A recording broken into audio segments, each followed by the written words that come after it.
Welcome to another edition of the Magic Latest Podcast, the podcast where we discuss everything Orlando Magic basketball. I'm your host, Jalon Dixon, and today we got a ton of things to get into. But before we get started, remember to like, comment, and subscribe for daily Orlando Magic content. We are on the road to 1,000 subscribers, and we are trying to become one of the biggest Orlando Magic podcasts here on the YouTube platform. So remember to hit that post notification bell so you always know when we're dropping new videos. And let's go ahead and get right into today's episode. So we got a lot to unpack going into the Magic versus Pistons game. And I also want to react to a handful of you guys' thoughts from my question of the day last episode. If you have any interest in what that question was, I'll be referring to it a little bit later. Or go check out yesterday's episode, come back to this one, and tap back in with me. Also, leave some comments underneath of this video as well. We're not going to do every single comment from that video because actually throughout the week, I want to address more of you guys' thoughts because not all of them were just based around that question of the day that I had. Some of them were actually even more insightful and gave me even more of a viewpoint as to what you guys' thoughts are on this team as a whole as we move throughout the season. So we're gonna be touching on fan comments a pretty decent amount throughout this week, but it was good to hear from you guys, and thank you for everybody that did drop comments. We're going to start the episode off with something that I thought was a little interesting. Yesterday, I was scrolling through on Twitter, and I found a quote from NBA analyst Kirk Goldsberry that was a pretty interesting player comparison, to say the least, for Paolo Banchero. And it was one that I knew I needed to bring onto the podcast. And I want to hear you guys' thoughts about this as well, because the comment section underneath of this quote was actually quite polarizing. So I'm going to read the actual quote. It says, NBA analyst Kirk Goldsberry says Paolo Banchero reminds him of former NBA player Josh Smith, who played for the Atlanta Hawks, played for the Houston Rockets, LA Clippers. A lot of people tend to know who Josh Smith is. The quote itself says, "I'm going to raise the red flag over Paolo Banchero Island. This is such a key moment for him, and I hesitate to admit this, but at times he reminds me of Josh Smith. He made just 5 of his 27 jump shots this year, and I'm not cherry picking. I love Paolo. He's a huge part of the future of American basketball. But last season, among the 62 most active jump shooters in the NBA, he ranked 60th in efficiency. He has a jump shooting problem, and as the team's most active scorer, that's an issue. Some of the advanced numbers aren't trending in the right direction, and this start to the season has cemented in my mind that he might not be improving at this key phase of his career." Okay. I think that this is such an interesting comparison because I know a lot of people will look at the name Josh Smith, right, and say, okay, we were just comparing Paolo Banchero to like LeBron James and Carmelo Anthony just a year ago, and now he's been bumped down a peg to Josh Smith because he's struggling to hit jump shots. And that's an understandable feeling, right? It feels like you're souring on Paolo Banchero all within the course of a year, just given the fact that other players like Victor Wembanyama and Amen Thompson and some of these other players are starting to ascend, while Paolo Banchero seems to have kind of had a bit of a dry patch where he stagnated from season to season, right? And that's totally understandable. But I also think if you read into it deeper, we touched on this actually last podcast about, I believe it was either the last podcast or the episode before, talking about Paolo Banchero falling too in love with the mid-range jumper and him being such a physical specimen, 6'9", 230 plus pounds, with the ability to get to the free throw line at the way that he does. A guy who's taken 7, 8, 9 free throw attempts per game since being drafted to the Orlando Magic. And the idea of him settling for jump shots, and the stats proved it, like Kirk Goldsberry said, 60th amongst active mid-range jump shooters that meet the threshold. I think it was of at least 100 to 150 mid-range jumpers attempted a season minimum on the season minimum last year. Paolo Banchero does.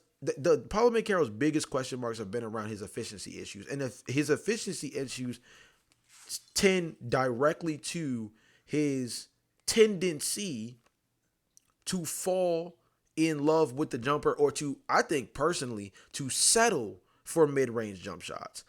There was this quote by Steve Nash on the podcast Mind the Game with him and LeBron James, where they were having a conversation. I believe this is when they were talking with Kevin Durant, and they were talking about the distribution of the mid-range shot in today's NBA and the questions around whether or not the analytics around the mid-range game have overtaken the art of being an elite level mid-range shooter or taken away from the ability for guys to consistently lean on that shot. And Kevin Durant's response and Steve Nash's response were kind of similar in terms of saying you have to be one of those dudes. Like, you have to really be him essentially at knocking down the mid-range shot for that to be considered a good shot.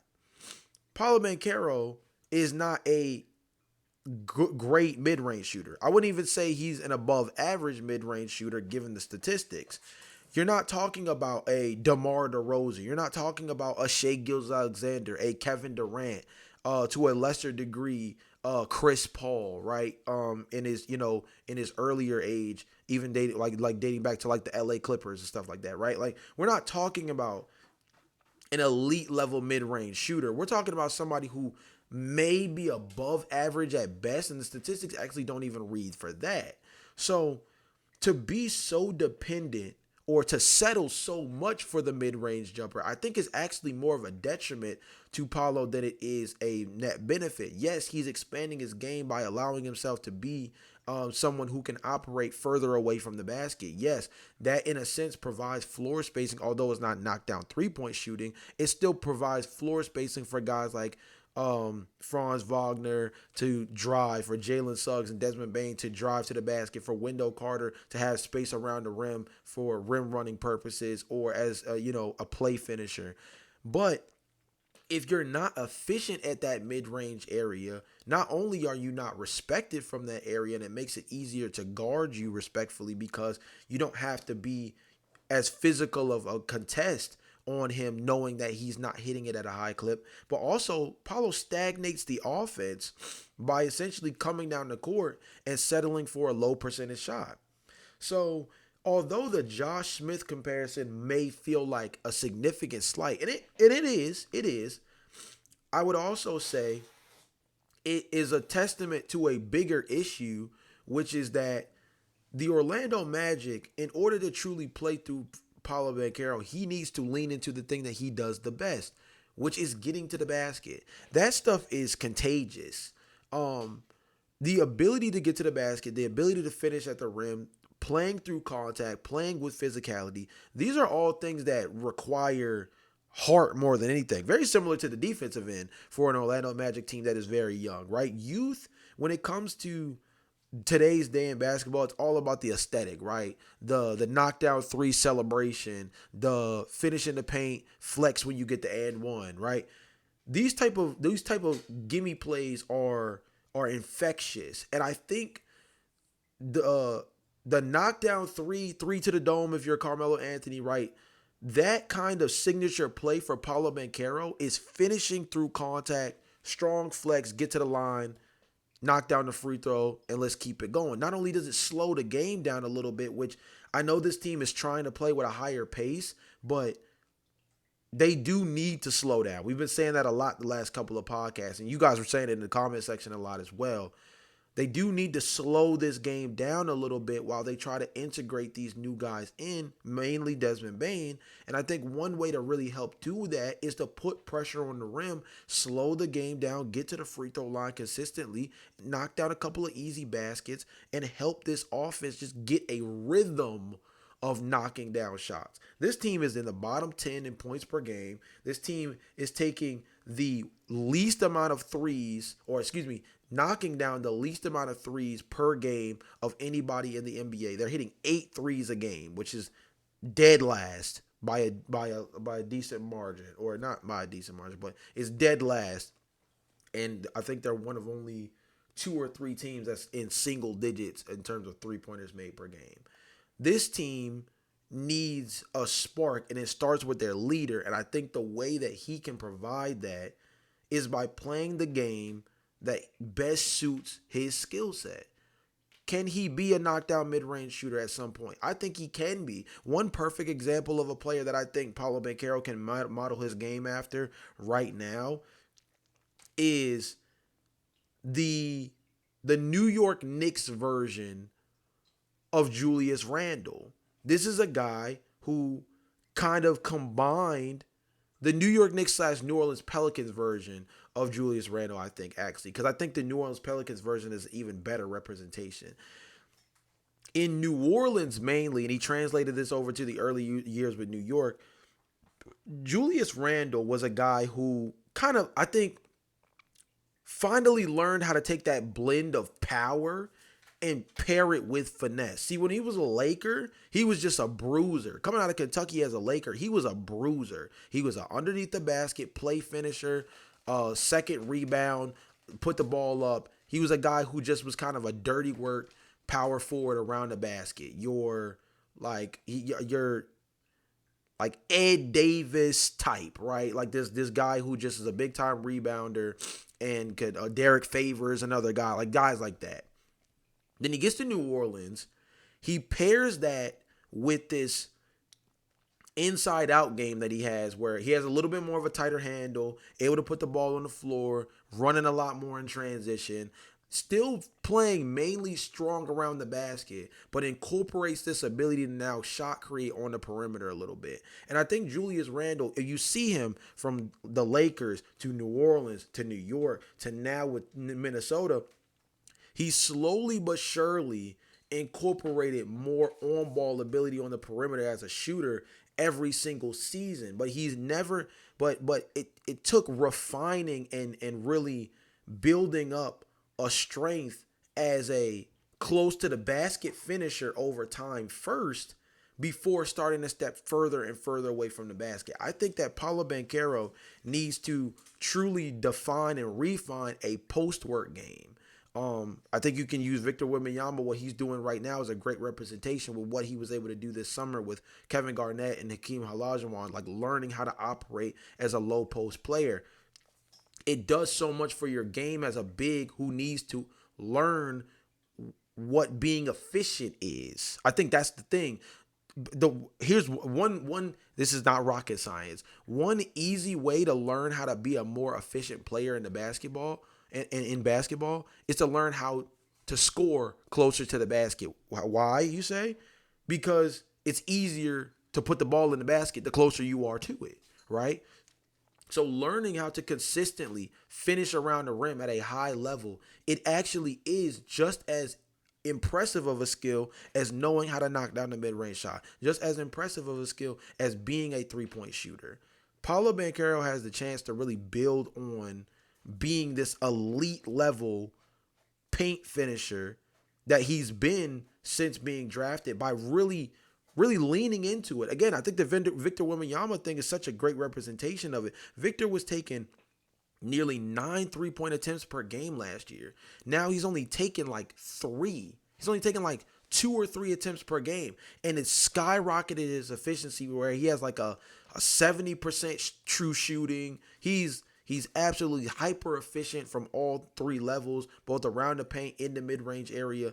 And because he's taking so little threes, even his 3-point percentage is much higher than before. So by simply being more aggressive around the rim, Victor Wembanyama's entire game looks more well-defined. And I think Paolo is in a very similar state, that Paolo's kryptonite or vice isn't the three-point shooting like Victor Wembanyama's was, where in exploring the studio space, he fell in love with shooting that 3 ball at such a high clip, which was kind of ridiculous for a guy that's 7'2", now 7'4".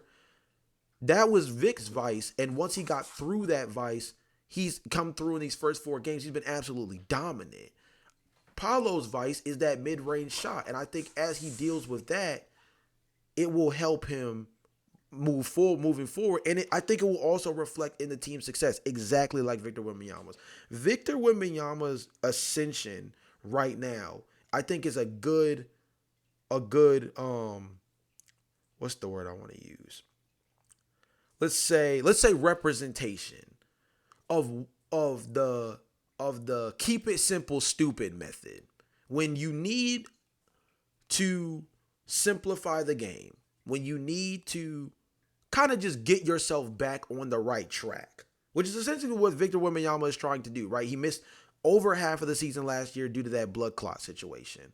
Just trying to get himself back into truly being competitive on the basketball floor. Keep it simple, stupid. What's the best way to do that? I'm 7'4". Let's get to the basket and let's use that size to be an efficient scorer around the rim.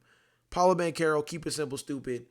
How do you do that? I am a physical specimen that specializes in getting to the basket, specializes in finishing through contact, drawing contact on a consistent basis. Let's get back to the bread and butter that makes us good. I know that was a little bit of a longer segment on Paolo Banchero, but these next couple segments should go a little bit quicker. Nonetheless, Paulo has a very easy pathway to making this game simpler for him and by proxy, making the game simpler on offense for the Orlando Magic. He just has to lean into it. Sometimes aesthetics is not better. Sometimes the aesthetics of basketball are not as good as just simply doing the thing that's the most effective. And for Paulo, the mid-range jumper, when you're knocking it down, that's the pretty thing that lands on the highlights. But you know what gets you W's? This man getting to the free throw line 10, 11, 12 times a night. That's what's going to make him special, and in turn make the Orlando Magic special.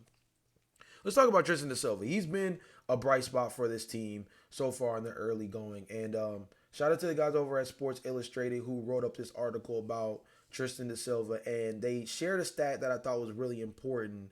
And it says, in one analytical area, Tristan da Silva's name can't be denied. Da Silva appears in half of the Magic's top 15 two-man lineup combos, including 4 of the top 5 ratings and 6 of the top 9 ratings according to NBA stats. The Magic have a positive net rating ranging from +4 all the way to +45 when pairing Tristan da Silva with any of the following players. He's a +45 next to Wendell Carter Jr. He's a +33 next to Paolo Banchero. He's a +33 next to Anthony Black. +26 next to Jalen Suggs.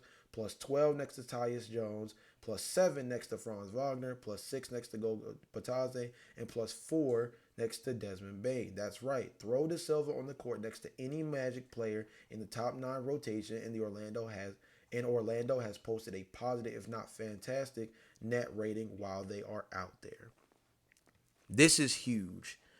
We talked about Tristan da Silva a ton during the summer of gaining the experience of learning how to play within a role next to a star player at the highest apex when playing through Eurobasket with Team Germany, when you have elite level players on the international circuit like Dennis Schroeder, like Franz Wagner at the helm, and learning how to be that third guy, that fourth guy, that knockdown three-point shooter, knows how to defend, knows how to be a connector and just be available.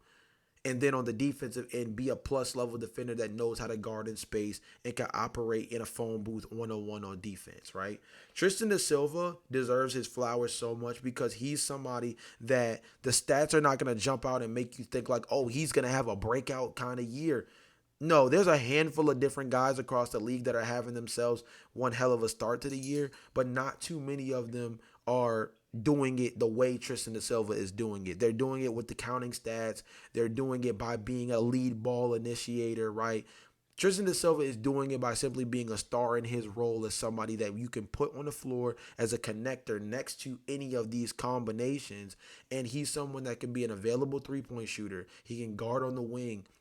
He can guard in space. He's been really good at guarding small ball fours during these first handful of games as well. Been pretty solid at guarding on the perimeter. Been even better, I think, guarding in the mid-range / low post area. Has shown that he's kind of like bulked up a little bit there as well. So Tristan da Silva has been a really big bright spot for this team. I don't want that to go under the radar because I know a lot of the questions are around Orlando shooting and how much is Jace Richardson going to play and what the heck is going on with Desmond Bane. But Tristan da Silva is playing some really good basketball, and it looks like he's building off of Eurobasket. Again, it's not statistically translating where he's coming out and averaging 15, 17 points a game or nothing crazy like that, but that's not what his role is on this team. And I think that this summer, getting a taste of that in a more expanded role with Team Germany, I think was great for him, right? Last season, he was heavily featured within the rotation in the beginning of the year with all of the injuries, and towards the back half of the season, they kind of phased him out with Paulo and Franz coming back. And I think that it's going to be important for him to play and to play really heavy minutes, because like this team kind of needs that backup wing position to be successful, so that when you have Paulo Becerra, when you have Franz Wagner off the floor, there's still real consistency at that spot. And Tristan's their only real true backup three on the roster. So it's good to see that he's taking strides in the right direction. And it's really important for that, because his role on this team is one that's very much valued, given the fact that if he's a knockdown three-point shooter and he's a big-time defender, I mean, he's arguably their best player at that archetype then, because Anthony Black is not a knockdown three-point shooter. He might be a better defender on the perimeter as an on-ball defender than Tristan da Silva, but he's not the same kind of knockdown three-point shooter. Desmond Bane is a big-time three-point shooter, hasn't been that so far this season, but he's nowhere near the defender that Tristan da Silva is, right? So as a two-way player, you can make the argument that like he's our best player at that 3-and-D archetype. So him playing well so far during this season has been big time. Next up, let's talk about the Magic versus the Detroit Pistons, today's game. I don't go too in-depth into these previews because the games come and go. But here's the biggest thing. The Detroit Pistons are one of the best offensive rebounding teams in the NBA so far this season. And that's one of those things that is going to matter a ton against a Orlando Magic team that has struggled to deal with points in the paint and 2-point field goals. The Detroit Pistons are tied for second in the NBA in offensive rebounds. It actually tied for fifth in rebounds per game. That's going to be the biggest thing for the Orlando Magic to deal with. Also, Cade Cunningham, Cade Cunningham is coming off of only scoring 12 points against the Cleveland Cavaliers. I don't see that happening again. I see them trying to heavily play through trying to get him going early and often in the beginning of this game to get him back on the right track.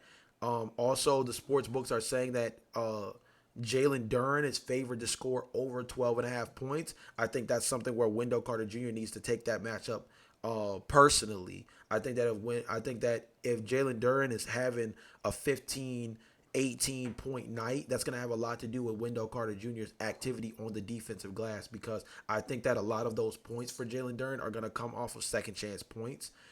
He's had a couple of games where he's had more than 3 or 4 offensive rebounds in a game already. Talking about Jalen Duren, he's been really, really active on the glass. If Wendell Carter Jr. allows for Jalen Duren to get to 17, 18 plus points in this game, it's going to have a lot to do with that battle on the offensive rebounding tip. So that's going to mean a lot. Personally, I think that this is a game that the Orlando Magic need to get right. They need to start this week off strong in terms of really kind of building off of what was a really bad weekend for them. And they need to get back in the win column desperately. Again, they're on a 5-game road stretch, and they're coming off of tough games against Atlanta and against the Chicago Bulls. They got to get it right against the Detroit Pistons, a team that they're going to see a lot this season, by the way. We talked about that in the preseason. They're going to see the Detroit Pistons a lot during the regular season. I think they actually played the Pistons the most of anybody this year. This is their first game to strike and set the tone in what should be a really competitive, quote-unquote, series throughout the regular season. And it's a game that I think they really need. Like, this team needs to get back on the right track as soon as humanly possible. Last but not least, I want to talk about some of you guys' thoughts from last episode. Again, I have a couple of you guys' comments pulled up, and I'm not going to hit all of them in today's episode. I'm going to sprinkle these throughout the rest of the week because you guys were very active, and I really appreciate that, by the way.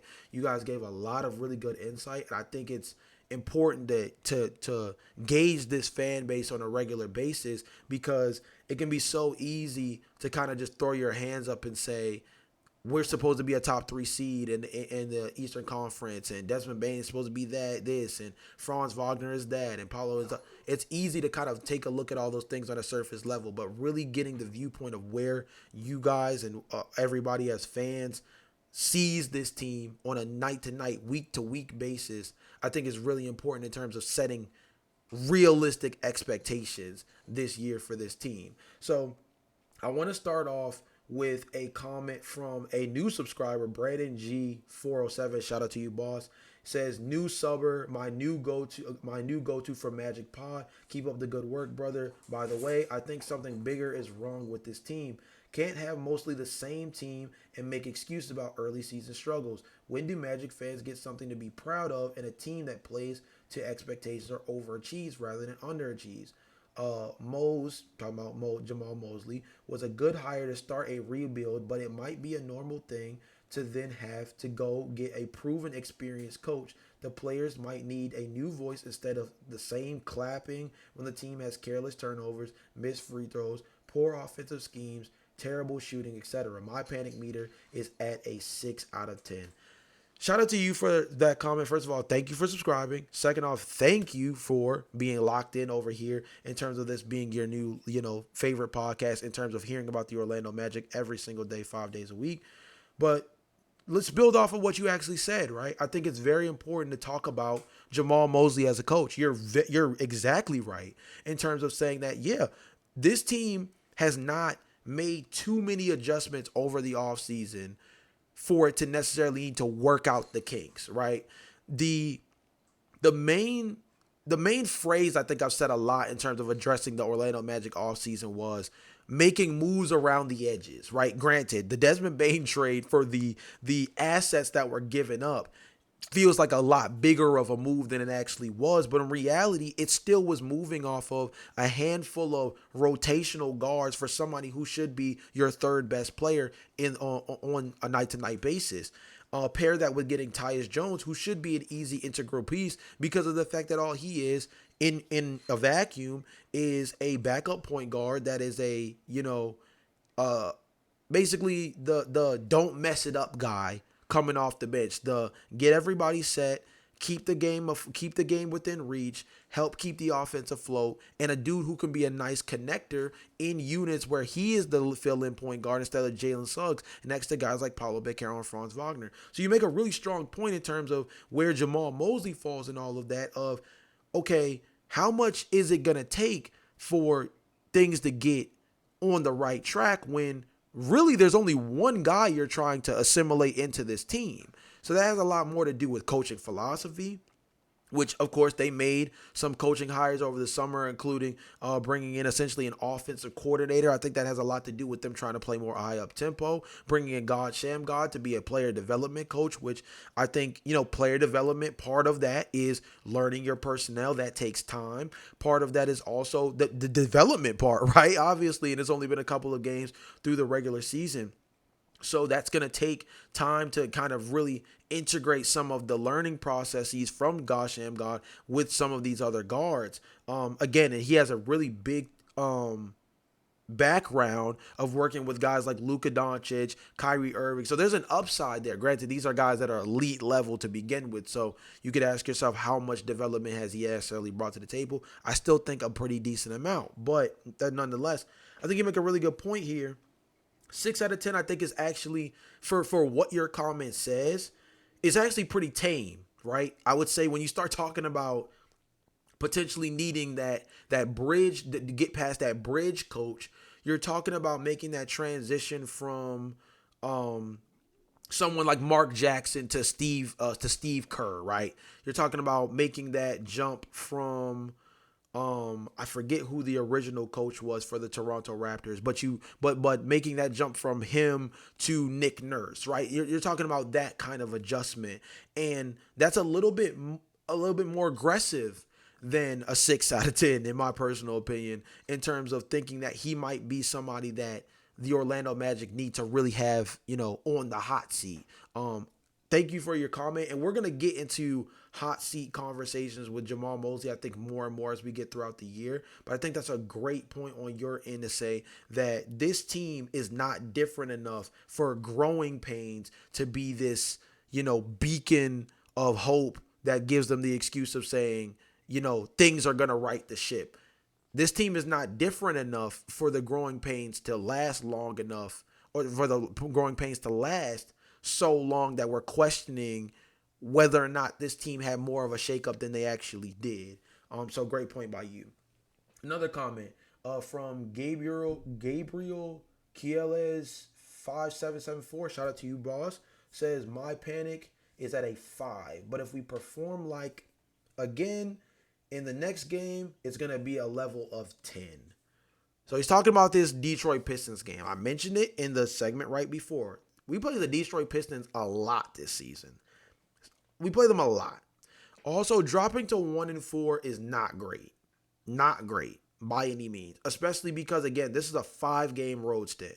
So it's gonna be pretty difficult to really pick up any version of momentum when you're already, on a 3-game losing streak. This would advance to 4 if they lose to the Pistons, paired with the fact that you're not going to be seeing your home crowd for the next week and a half, nearly 2 weeks. So that energy that you can get to kind of revitalize your basketball team, you're not going to be getting it anytime soon. So you have to do it by getting these gritty wins on the road. The Detroit Pistons, I think, are a good way for the Orlando Magic to get their juice back, because they're going to have to compete mainly on that offensive and defensive glass, as I mentioned in the last segment. So it's going to force them to have to really kind of step up and respond. And again, Cade Cunningham, Paolo Banchero, that was one of the bigger question marks I had over this past offseason when we were talking about, the best players in the NBA, best players 25 and under, and all those different kind of comparisons.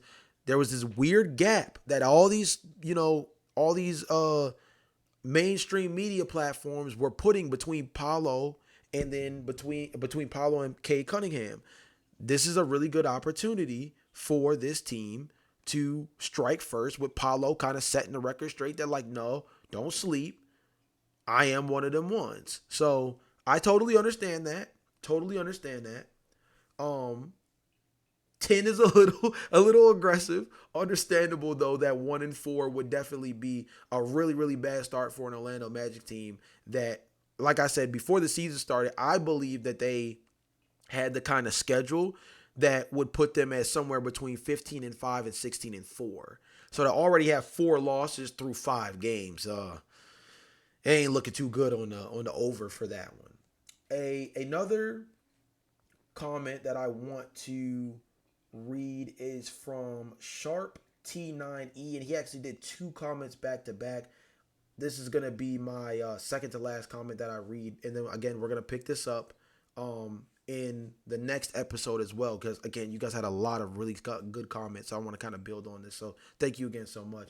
The 2 comments say, if you put Steph Curry, first off, shout out to you, Sharp. If you put Steph Curry in this offense, he'll struggle. Last year, the offense was slow with no direction. This year, they're fast with no direction. It's obvious the player's not buying in with the coach. What the coach is selling, run and play lockdown defense. They're humans, not robots. Okay, interesting thing right there. Put Steph Curry into this lineup, and he still struggles, right? I think that's fair to say, because right now, the issue is that they're playing high up-tempo offense without really figuring out how to connect, right? One of the things that I found as a really interesting stat is that the Orlando Magic, I believe, are in like the bottom 5. If I want to make sure I recall this properly, but it's either the bottom 5 or at least the bottom 7 in passes per game. I know that sounds like a really weird stat, and of course, not all passes lead to assists, but when you're trying to play high up-tempo offense, the idea is to create mismatches. Let me get myself together.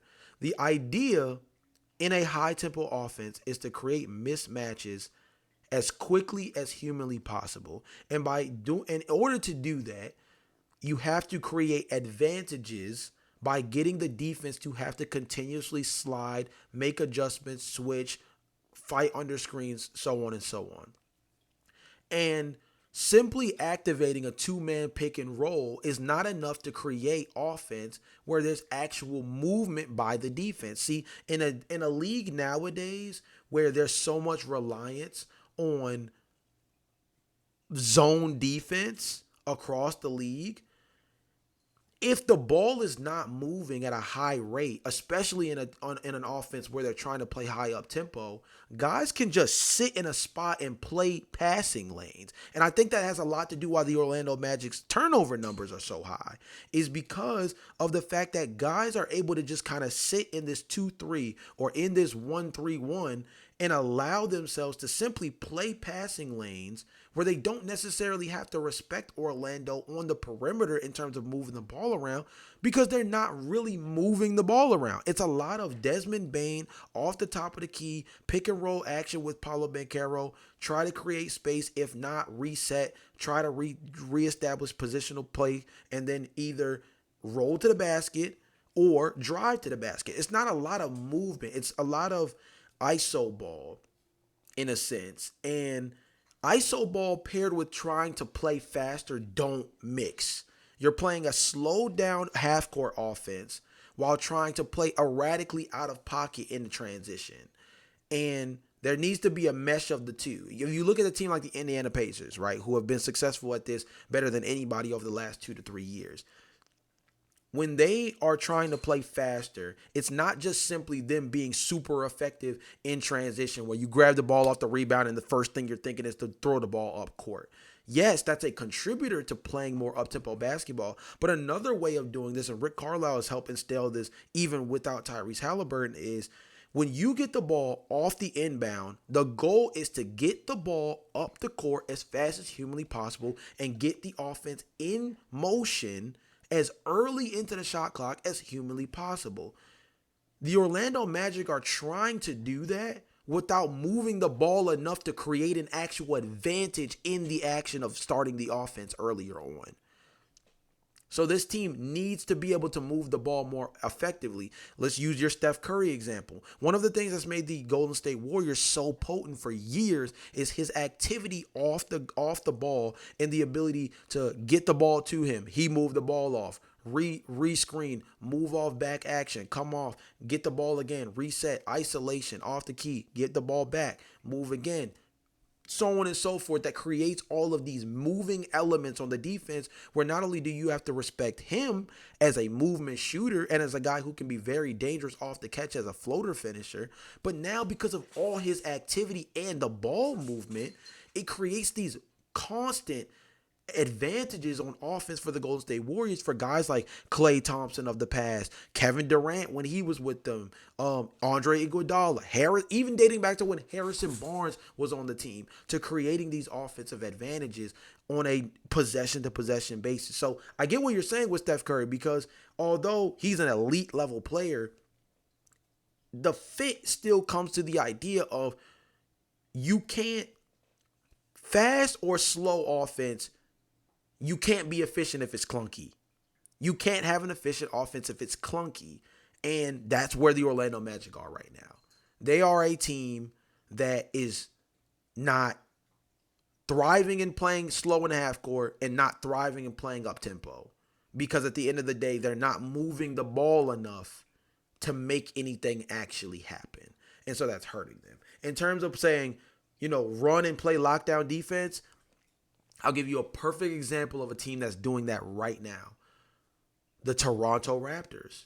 The Toronto Raptors are a great example this year of a team that is, and don't get me wrong, they're 1-3 right now, just like the Orlando Magic. So I'm not saying that it's like this insane, crazy, thing here in terms of it being effective. It takes time.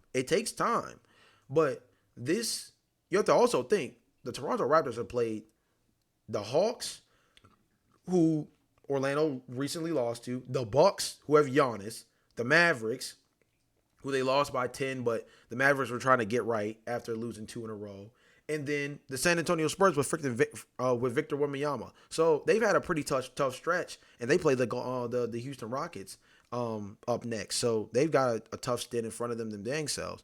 But the Toronto Raptors are a perfect example of this team that's like, we're going to play fast. They're third in pace of play this year. And guess what? We're going to move the ball a ton. They are first in the NBA with 30 assists per game. Their assist to turnover ratio favored at 20.7. That's third in the NBA right now. That is making them so effective to the point that they're top 10 in effective field goal percentage. So they're playing fast, they're moving the ball, and by proxy, this is a team that on opening night, or not the official opening night, but on the first official opening day of the NBA season where every other team played, they scored the most points of anybody that day in a game where Luka Doncic went for 40, in a game where Anthony Edwards went for 40, in a game where the New York Knicks absolutely snapped against the Cleveland Cavaliers. It was the Toronto Raptors who opened the season up with nearly 140 points. And they're a team that doesn't have any elite three-point shooting either, just like the Orlando Magic. So I think that the Toronto Raptors that play fast and guard, your bread and butter was defense last year. So if you want to play fast, you can play fast, but move the ball and guard. It's a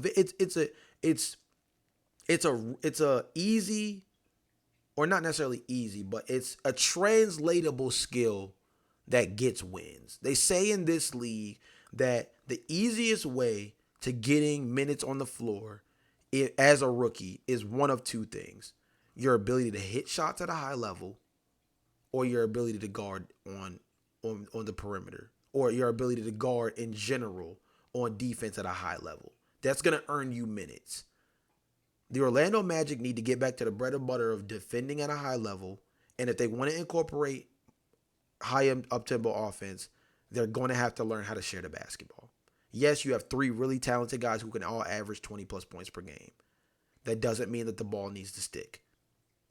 They need to be able to move this rock around. And it's going to, that alone, that one adjustment alone of moving the ball around a lot more is something that can easily refine this higher tempo offense. I still think they need to slow down a little bit, but if they're going to try to play this way, they've got to learn how to share the basketball. But with that all being said, this ran a little bit longer than I actually anticipated, but neither here nor there. I hope you guys enjoyed another edition of the Magic Latest Podcast. Remember to like, comment, subscribe for daily Orlando Magic content. Again, please leave your comments in the comment section down below. The question from last episode, I'll share it with you guys in this episode as well, because I want you guys to do it again. What is your panic level for the Orlando Magic so far through what'll be 5 games of the season by the time that you guys are seeing this? Or it'll be the 5th game will be played as of the time you guys are seeing this. What is your panic level for this team? What are your thoughts on this team? And more specifically, what do you think this team could do better? What do you think they're already doing well that you think they can build on? I'm interested to hear what you guys have to say in the comment section down below. If I did not get in your comment from last video in this episode, I will be addressing more comments from that episode again tomorrow, so stay tuned for that. You will hear your name called because, again, you guys were really, really active, so I appreciate it again. Thank you so much. Remember to hit that post notification bell so you always know we're dropping new videos. I will see you guys again tomorrow. Peace.